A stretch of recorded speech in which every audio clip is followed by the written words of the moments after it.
wewe mwanangu, lazima kuna kitu huwa unampaga huyu mwalimu. Hebu acha uchizi bwana. Kitu gani? Mimi sijawahi kumpa kitu chochote huyu. Sam. We Sam. I say, nani huyo? Nasikia minong'ono mtu anaita Sam. Nani? Ni mimi madam. Nilikuwa namuita Sam aniazime peni. Anaduka huyo? Eti we binti nakuuliza, huyo Sam anaduka? Hebu mpumzisheni mtoto wa watu bwana. Anaduka la karamu huyo? Au kumsumbua tu mtoto wa watu? Akonde.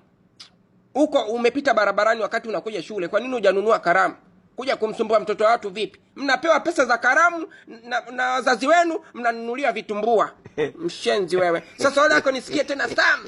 Kama peni huna basi utaandika na vidole.